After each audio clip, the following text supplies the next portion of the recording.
अरे raising head कर दे दे यार तू।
Good morning, Professor Rajiv Shah. Good morning. Namaste, Santosh ji. How are you?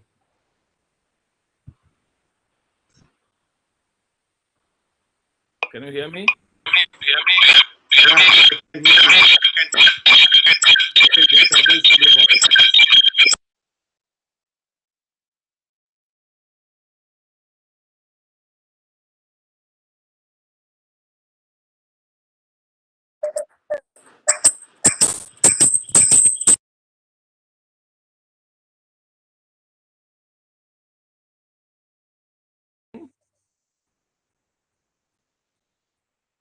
Or is it okay?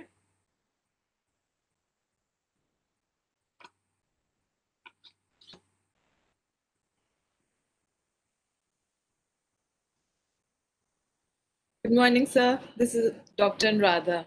We can hear you. Good morning. Good morning. Thank you. Thank you very much. Can you hear me now clearly? Yes.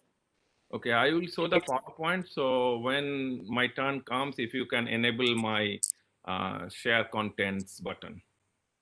Okay, sure. Yep. Thank you.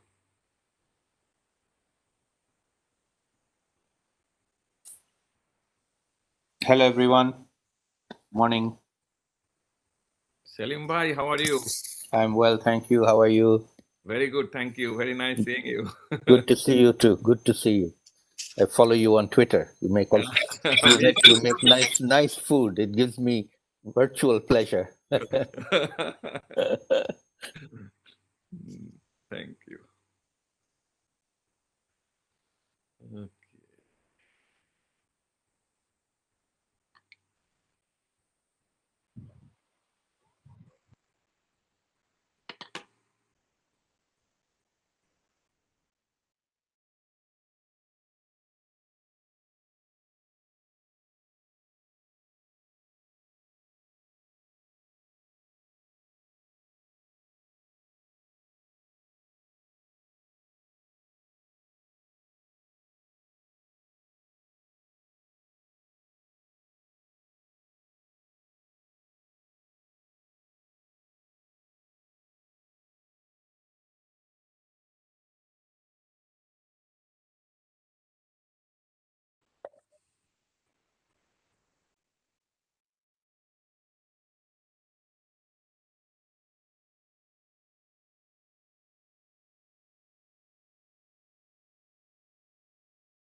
Abhi, is it okay?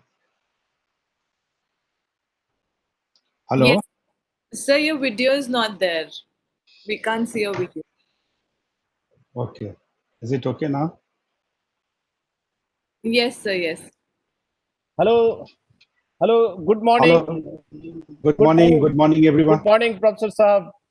Good morning, Good Dr. morning. Sanjay. Yeah, Good morning. yeah. Good morning. Good Ah. morning, Rajiv. Good morning, Dr. Haq Saab. So in front of me, there are many distinguished professors. So it's a real privilege. I couldn't see the Haq Saab. Where is? Can I see his I'm here. video? Yeah. Indeed. Oh, good morning. Different types of lessons. I think that's very, very important. And I'd like to highlight this one, this open science policy. Like UNESCO have been trying this to lobby with many country governments, but possibly the penetration is still not that much. Like how we can make an open, accessible, efficient, democratic, Kamal also pointed out that one, democratic and transparent science policy. We often talk about the data sharing issue within the country, cross boundaries. So I think the open science policy is a very, very important aspect where we need open source, open data, open innovation. That possibly is still underutilized in the region, and we'd like to see some more emphasis. I hope that UNESCAP, along with some other organizations, regional bodies, whether for the South Asia it is SAARC, or with the Southeast Asia with ASEAN possibly, can take up this one, of course, with UNDRR. The citizen science becomes very, very important, and how we utilize, how we actually engage the people and the communities, the citizen. And there can be different types of involvement. It can be used as a sensor, it can be used as a reporter, it can be used as a social computer. So there are many different aspects. Again, all these words possibly sounding a little bit technical, but again, these are very, very simple solutions and simple aspects, and we often don't need the high tech. But by saying that, we also need not underestimate the importance of the new technologies which are coming up. And new technologies, I think the main challenge is that the breaking the digital divide and bringing the technology to the people. And that's what I think, what Kamal also pointed out, that community-based disaster risk reduction possibly needs a new dimension, and this is still very, very relevant. It's 30, 40 years. I won't say this is 30, 40 years old concept. Possibly community-based disaster risk reduction has been there from ages before even the governance come. And then we now, in the recent period, we are talking about this for last 30, 40 years, but different types of disruptive technologies used, and specifically on not the high-tech innovation, but also the social innovation. How we develop the social innovation, how we engage the young people to more become as a social entrepreneur, to make the disaster risk reduction and the social entrepreneurship. Bangladesh is a classic example where we see many different social entrepreneurship on different development fields, be it health, be it gender, be it environmental management or water related issues. But I think this whole DRR field needs more social innovation. And at the regional level, we need more regional social innovation ecosystem, and that possibly we need to facilitate more. I would just like to give this example that there have been some recent very good publication that all these different technologies have its positive side, negative side. In the urban area, some technology works well. In rural areas, some technology works well. In the disaster phase, whether it is in the response recovery or whether it is the preparedness, possibly the use of different types of technologies are different. So we should not underestimate the use of the technology. But then again, technology does not mean that it has to be always the technological solution. It can be a very good social solution and the social innovation. And with that, we have been actually working, my university along with 4 universities in India and a social entrepreneurship startup called RICA. We have been trying to do social innovation hackathon. I understand Kamal did not like the word hackathon in his earlier comment, but this is just to engage the young people of different disciplines, starting from computer science, then disaster management, then architecture, urban planning, civil engineering, all different discipline students. Actually, they try to think about some new innovation, new innovative idea, but addressing the social challenges. I think that's very, very important point. So my concluding remarks, I would like to end with these 5 key bullets. One is the systemic risk assessment. We have been talking again with the systemic risk for almost now 10 to 15 years. There have been very good papers, there have been very good publication, there have been very good research, but how we can make it operationalized, I think that's very important. And scenario planning is possibly the complex scenario planning or the worst case scenario planning is possibly one of the key issues. And more, I strongly hope that more DRR countermeasures need to be promoted as the public goods, where there are equal access to the DRR countermeasures. The open science and the disruptive technologies can play some important role, and social innovation linked with this type of disruptive technologies will be more efficient if we can provide a proper regional ecosystem. And in that case, I think the South Asian universities or the young professionals, there are many good universities, there are many good professionals, there are many good academicians. So how we actually link them together and provide a good ecosystem to make the proper innovation. So I think that's all from my side for the time being. Thank you very much. Thank you very much, Professor Rajiv Shaw, for bringing also 5 major points, and you talked about starting from the capitalizing youth and universities and what is existing in the South Asia region. And that we have seen that how during the earthquake of Nepal, this was demonstrated very nicely that South Asian nations approached and helped each other in terms of technology, in terms of responses, in terms of long-term recovery and technology. And also when I was heading the SAARC Disaster Management Center during that time also, with large number of framework developed for different kind of regional and sub-regional kind of approaches.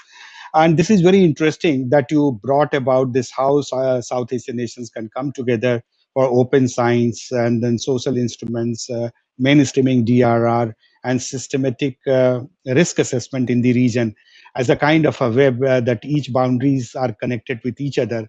So we need to look at that trans-boundaries disaster very comfortable. So now, if I say this, now we can have a quick round of that 10 minutes we will spend on question answer from the delegates who have joined this webinar across the South Asian nation. To just kind of a 2 minutes brief, if I can give you so that you can collate your ideas and come out with the questions that we started with innovative technology, what Mr. Bindal mentioned in terms of reflections of different learning. And he also gave this importance of different connections in Denmark and also about this volcano example. And there you see that how entire gamut of DRR should get connected with the more with each other. And also when we talked about this technology and this when we talking about from UNESCAP side, but how we can actually support this entire this idea of regional cooperation. And Ms. Tizania mentioned about this that in currently that Bangladesh, Bhutan, Nepal, Bihar, and all are going under the flood. And in this, how this multi-hazard warning, risk-informed warning system could be developed. Also, that major point is the innovation and science and technology. She mentioned about artificial intelligence and so on and so forth. We heard also Mr. Haq mentioned about this Bangladesh experience in terms of quickly that how in Bangladesh people are very innovative. Community-based initiatives have been very successful. Cyclone shelter management combined with the science and solar system, telephone connectivity, empowering people have gone very, very nice example which can be shared and emulated. We also had that insurance example that in this Nagaland, how it is happening when Mr. Amanat mentioned about this, the insurance is not the product to be taken alone, but it should be seen in the larger context of land use and risk management solutions. He did talk about this parametric and also gender sensitive and inclusiveness. Dr. Kamal Kishore also mentioned about these 5 major things, where he talked about artificial intelligence and technology is not alone, but many, many things to be also taken. That is important, but that's not that is only thing which we need. We have to move ahead from that also and taking that into. Then he talked about accountability as a very, very important as a functioning institutions. And he did give the example of India's 300 the feedback system, that how 300 this law and more this orders issued by Government of India time to time as the need and what kind of feedback was coming, and supply chain management was ensured for the 130 crores of people. And he did say that community-based important initiative and technology is not that low technology is required at the community-based. Okay, he did say that technology is not only to be taken at that top level, but it's also be democratization of technology should also take place. Am I audible now? Okay. So these were the things which he mentioned, and of course, Rajiv Shah, I initially summarized that what he said. So now house is open. If anybody would like to mention about his question, you can put it in the chat box, or also if they are just ready to share, they can come. Like one question which I see, founder treasurer from Youth Environment Development saying, yes, this is very important, knowledgeable lectures, and he has appreciated that in the entire initiative. But he talked about innovative and local action is very, very important. But anybody else would like to, from the delegate side, who wish to actually ask question to the panelists, house is open for you for 10 minutes, please. Yeah, hello. Yeah. Good afternoon, sir. This is Ramesh. Yeah, Ramesh Sudan from UTF Jammu and Kashmir. Okay. Yeah, please go ahead with sir, your question. Yes, sir. Dr. Rajiv Shah mentioned about social innovations, and also Dr. Kamal Kishore also said that social innovations cannot be technologically isolated, or they cannot go without technology. So I want to link the two and ask the same question to both the panelists, that social innovations, how do you see that indigenous technologies, because India is a very diverse nation and we have indigenous technologies, indigenous knowledge in all the pockets of country. So how do you link the social innovation with the indigenous knowledge of the people? And also, how do you see social innovation happening vis-a-vis DRR when we see that kind of academics, kind of uh, knowledge we are pursuing in our formal education? Personally, I don't think that we have that much innovativeness in the curriculum. Thank you for your question. Let us have another question. I see Lieutenant Colonel Vasist also mentioned about, must compliment Mr. Shaw for, but wanted to know more about social innovation in this. This is another question which is we see in the chat box. Another question is this building capacity of university. What is the take of the panelists in building capacity? Any more delegates who would quickly add to the question so that we can have reflection from each of the panelists? One or two questions. Good morning. Sir, good morning, sir. I am Vasudevan from Tamil Nadu, sir. Yeah, please go ahead. Yes, sir. As Mr. Dr. Saliha said, empower the people and community, enabling them to do social activities and all. There are a lot of people are expert in the disaster management sector, sir, which they are not known by the government, local bodies and all.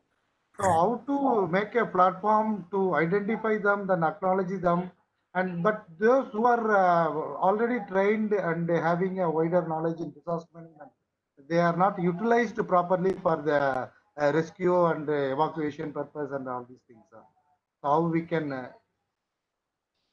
Hello? Thank you very much for your question. Thank you very much for your question. We will take one last question. One. Professor Santosh, can I speak, sir? Yeah. Yeah, please. I am Professor Satish Sinha from IIT Dhanbad. Okay. Please go ahead. Yeah, I was listening to and trying to learn plenty of things from your deliberations, very nicely being conducted, and the speeches of ma'am and other professionals who spoke on this.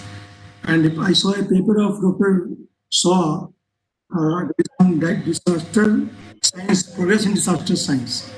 So I am reminded of one word, progress in disaster science, vis-a-vis one thing, that respirable dust we used to study in our mining industry, respirable dust. So later on we learned that respirable dust is not the respirable. It is something which is not to be respired. Respirable dust. That's how we are entering into the area of disaster progress in disaster science. You see what is happening. We have to. Please be brief, sir. Yeah. Yes, sir. I am hinting at that in the name of innovation, etc. Can we shift our attention from aided rescue to self-rescue? So prepare the community for self-rescue. In any community, there are young boys, volunteers, etc., etc. Teach them, learn them. These are the preparatory parts which we prepare because if we take little down, human rights part also comes into. We have no right to expose our countrymen to some kind of flood or something like that. So it is better that we prepare and shift from, aided rescue. So everybody is sitting and soliciting help to convert them to self-rescue. So this is. Thank you.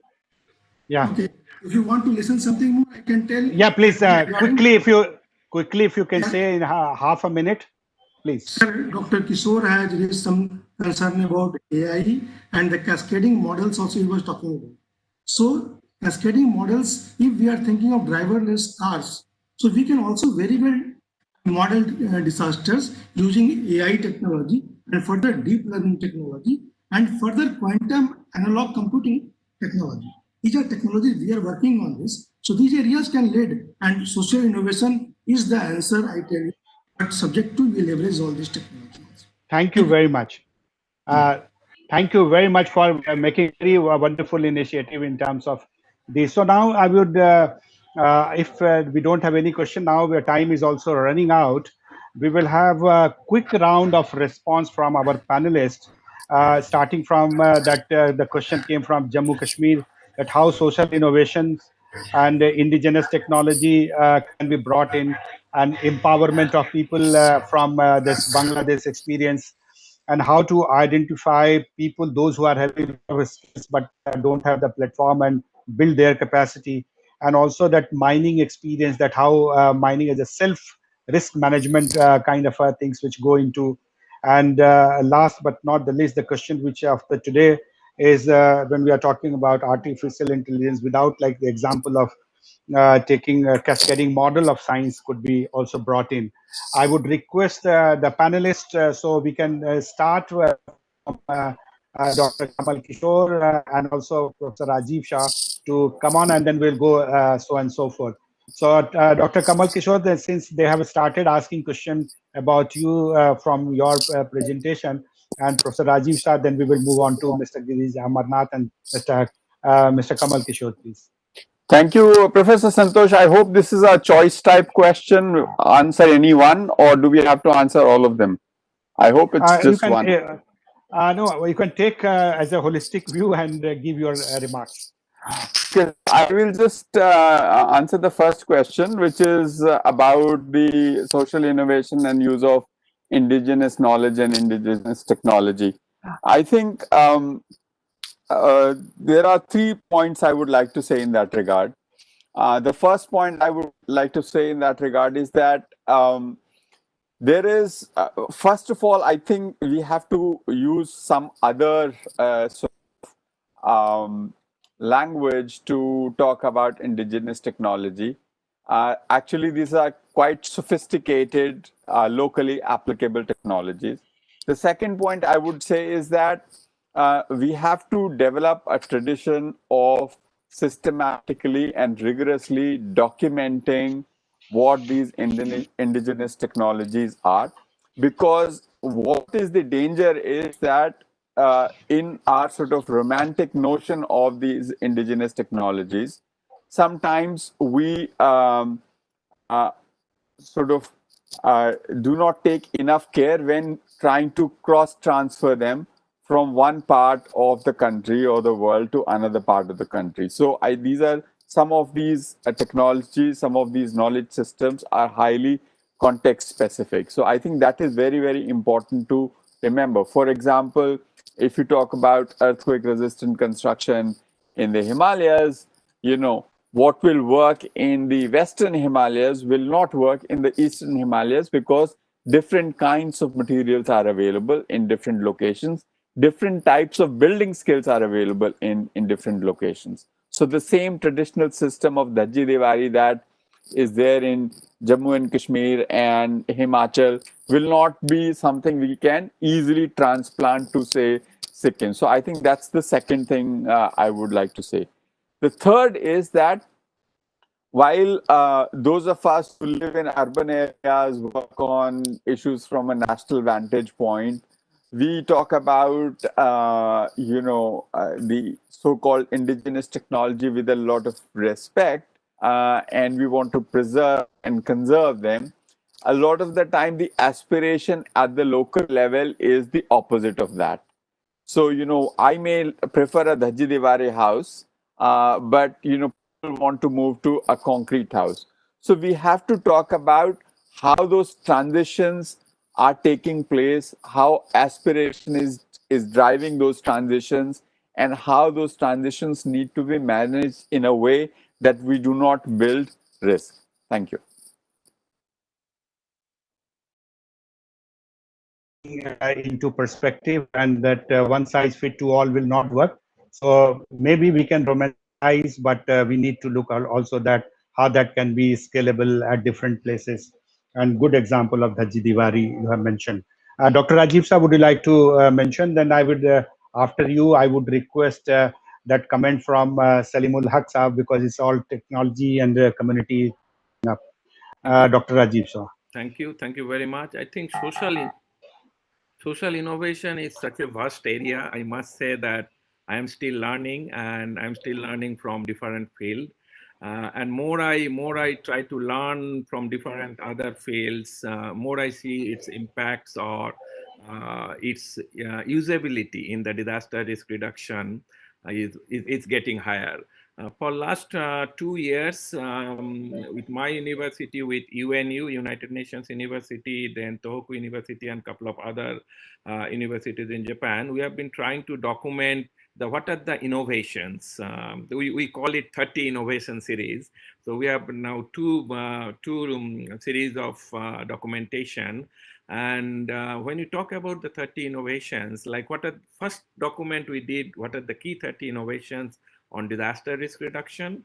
And the recent one, what we did was how the 30 innovations are linked to the SDGs and the disaster risk reduction. And the innovation, like there are some product related innovation, but there are also process related innovation. And most of the process related innovation are very much linked to the local communities, their context. So the point is that how we actually try to analyze that and how we try to see that whether this can be usable, the usability part of that particular innovation to other contexts. So my stake about the social innovation is that, yes, it's not that all social innovation works everywhere equally. It's very, very context specific. It's very, very culture specific. So we need to possibly understand the local context and local culture. But there are huge areas, be it the emergency response or health or gender, water, education, agriculture, early warning system. So there are many different types of innovations which exist.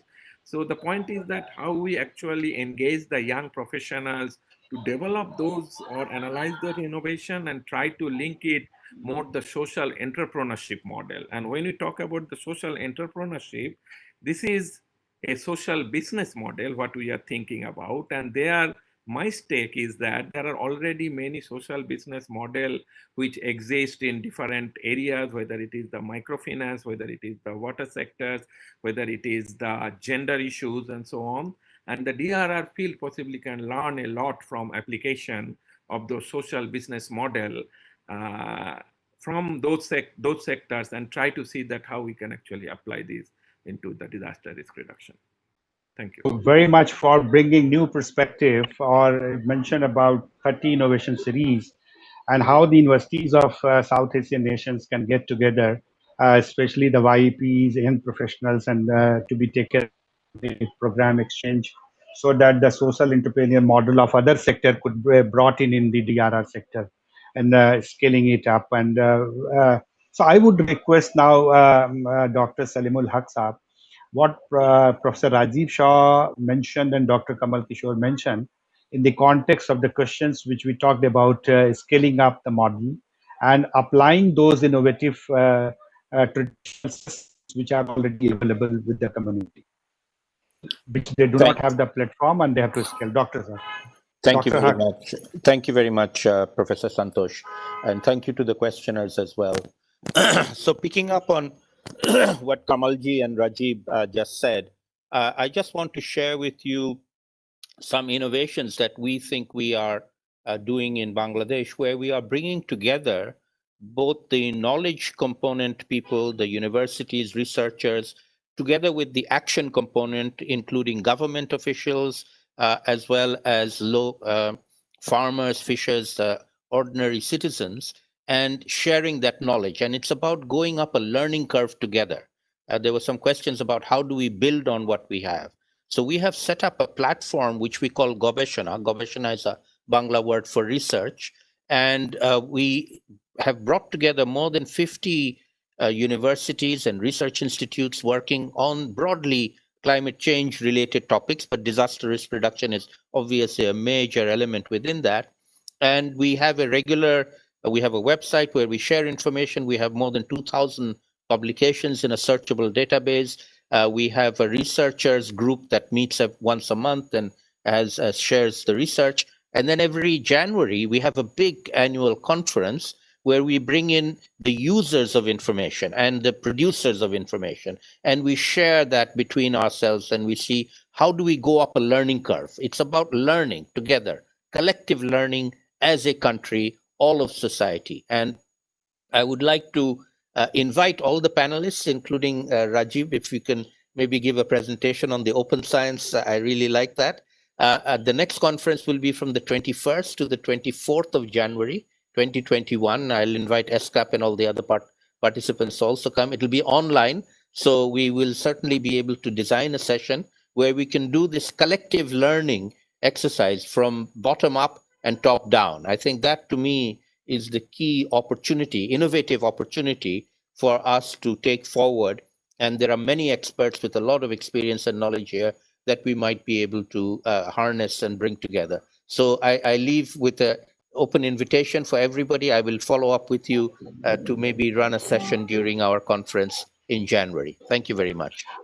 Thank you very much, Dr. Haq, because bringing with the Goshna as the stage. You have already said the Gobeshna is a platform where people come together in the month of January and share their experiences. With the permission of everyone, the panelists, we are just extending for this interesting dialogue, which is going on 10 minutes from our original time schedule. And if everybody says yes, then we will move ahead. And we will have in the meanwhile, Dr. Giriraj Amarnath for your comments, please. What you have been saying and the kind of questions which are coming, how the risk modeling will go as a community-based initiative. Yeah, thanks, Dr. Santosh. I'm not really a big expert of social innovation, but I just picked up some example of what we have been doing in the program of disaster risk insurance program.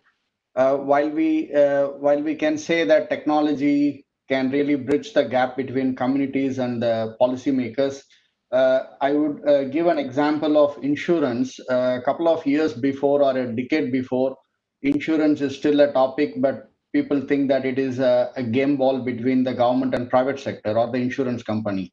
Today, this has been increasingly been understood by communities living in the disaster-prone region. For example, the communities who are living in the region are today measuring the water level and providing the photographs of the flooded areas. They are also providing the regularly assessment of what the information they are collecting in the field. My observation here is that when we talk about social innovation, it is all about collecting the data from the communities itself. So the more you collect the data, the better the understanding what they know about it. And we are also translating the technological information that are simply in a graphics or in a way that can be in a short video. They are understanding in a local language. The more the adoption is happening, the better the innovative policies and instruments, particularly the financial instruments, can be reach out to those communities. So I think increasingly the industries are also engaged in risk modeling, reinsurance, and the banks are providing innovative, like when it speak of agricultural loan. I think while they are increasingly doing, there is a section of communities like others have spoken. We need to empower those communities who really understand the complex data sets we generate from the model or from the satellite data, and ensure that whatever they are borrowing from the loans through MFI or anything, really helping them to reduce the risk from the household damages through the flooding or to any other disaster. So I think collective data collection is an important step that will take a big leap in moving in this field of overall risk management cycle. Thank you very much.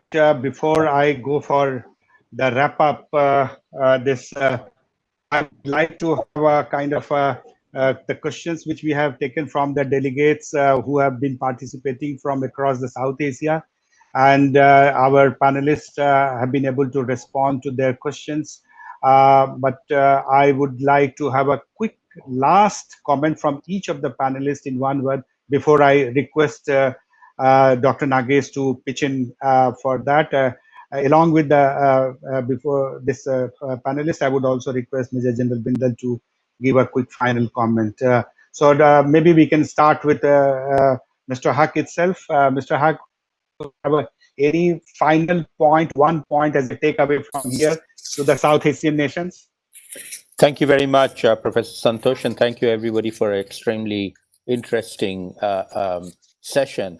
Let me just end by reiterating my invitation to everybody to join us at the next Gaveshana conference from 21st to 24th January. I will send out a general invitation, and let us see if we can design a specific session which I would like to focus on this learning top-down, bottom-up meets top-down meets bottom-up solutions for dealing with the disasters. Thank you. Thank you very much for this final comment from you as a take-home. Now, Dr. Giriraj Ambernath, would you like to say our last final point as a takeaway to the Southeast? Yeah. Yeah, I would say that I think many of the regions in South Asia are already doing a great job in disaster risk financing using a lot of computer models. I think equally we need to focus on improving our existing comprehensive financial protection strategies vis-a-vis with developing innovative policies and instruments that will really help them in safeguarding the risk the communities is already facing through this climate shock.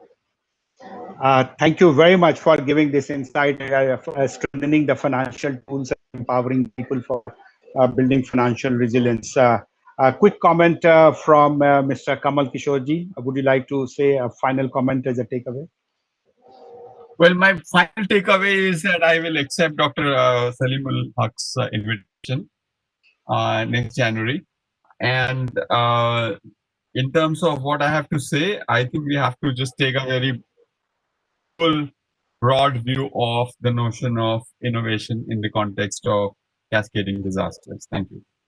Thank you very much, Mr. Kamal Kishorji, for taking this. You're talking about the innovation for this top-down, bottom-up approach. Now coming to this, Mr. Rajiv Sir, Professor Rajiv Sir, would you like to underline any point? Thank you. I would like to just reiterate that we really need a regional social innovation ecosystem to support a regional social innovation ecosystem. And I would really love to see the students from different countries, from different disciplines, they are coming together, discussing the actual problem, actual ground reality problem, and generating some real innovative solutions. Thank you. Thank you very much, Professor Rajiv Shah, for underlining the final point. Can I request General Bindal to underline takeaways as a final remark from himself? General Bindal, please. Thank you, Dr. Santosh. Takeaways, there are many, so I will not dwell on that because they have been reiterated time and again. I will just give an example. During the Srinagar floods, when I was involved with the response and rescue operations, there was a shortage of doctors and there was shortage of compounders and nurses in the community which were already flooded. And due to religious beliefs, they were not ready to take on outside help, especially if the gender was not matching. So what we did was we requested the same community, if there is a doctor available, then we started one boat in every locality, whose only job was to collect the doctor, and we used to get the medicines from our stores, and he used to be taken house to house to look after the medical ailments of the people. And that became a huge success. We saved so many lives right wherever they were, in situ. We didn't have to evacuate them, because the structural medical response was mostly encumbered by the relief camps or the evacuation centers wherever a large number of people had evacuated. So this type of a social innovation I'll talk about is lost. It is lost because while we are doing the case study, while we are doing the documentation, somehow these small actions which the local community does, the community heroes who emerge, they do, are not documented properly. And hence this bottoms-up approach which Dr. Salimul was talking about gets lost somewhere in the whole bargain. And when we do the case study, which maybe after a few days, after a month or so, it is mostly desk review and limited field study. So that is one point I will emphasize on also. And second is the modeling. We have to get out of our offices. The persons, researchers, academicians, and the modelers have to go and do field visits as much as possible and as real time as possible, so that they understand what they're doing. And during the scenario presentation, already it has been spoken earlier, that community should be involved in making the scenarios and creating scenarios. Scenarios can be umpteen number of scenarios. So parametric scenarios can be created. So that process needs to be developed. And I agree with the last point which was given, that a regional social ecosystem should be there, where social innovations and students and researchers can come together. I think that is necessary, so that the case studies and the lessons learned at local level is brought to the national level. Thank you so much. Thank you very much, General Bindal, for bringing and reiterating that point that community is in the nucleus of everything, and investing in innovative solutions when we are talking about for cascading disaster risks. Everything boils down to the community, and what Salim Al-Haq Saab has mentioned, that we need to think differently in the framework of bottom-up approach. Dr. Nagesh, you have been listening to all the presentations and deliberations made by our panelists and the people who have joined, delegates from all over the South Asia. They have raised these questions. I would request you to give the concluding remark from UNESCAP, and you have been the head of the South Asia, and what are the commitments you are thinking which we can take forward as a together NIDM and UNESCAP partnerships? Dr. Nagesh Kumar. Thank you, Professor Santosh. I think this was a very, very rich discussion. I don't think we could have spent the 90 minutes that we spent on this better in any other forum. I think each one of the speakers, very distinguished speakers, added value to our understanding of cascading disasters. And South Asia, I think time and again we have emphasized that South Asia is the most affected region from the disasters, most vulnerable to them. And while we have been facing the onslaught of COVID-19 pandemic, we have been facing all kinds of disasters like super cyclones, flooding, and all others. So we need to really, think through and brainstorm how we can manage the situation better, because these disasters, when they happen, they reverse development gains of years, if not decades. For instance, the UNESCAP has recently brought out a policy paper on COVID-19's impact on South Asia. And we found through simulations, CGE modeling simulations, that up to 130 million people could be pushed back into extreme poverty because of this disaster. That means reversing the work of a decade, in poverty alleviation. And so flooding also displaces millions of people, and cyclones, we see a lot of devastation of infrastructure. Thankfully, we are able to save lives because of early warning systems, accurate early warning systems. So what we said in that policy paper is that now that governments are mobilizing billions of dollars in stimulus packages, why not we do these stimulus programs in such a manner that the recovery that comes out is not only inclusive, but also more sustainable and more resilient. So we build a more inclusive and resilient future at the end of these disasters. So this is the time when we have to turn the challenge into an opportunity. Second thing which came out from this discussion very well, and which was also highlighted by the ministers of economy and planning of South Asian countries, who met on 9th of July to discuss the COVID-19 impact on South Asia, is that these disasters are all transboundary.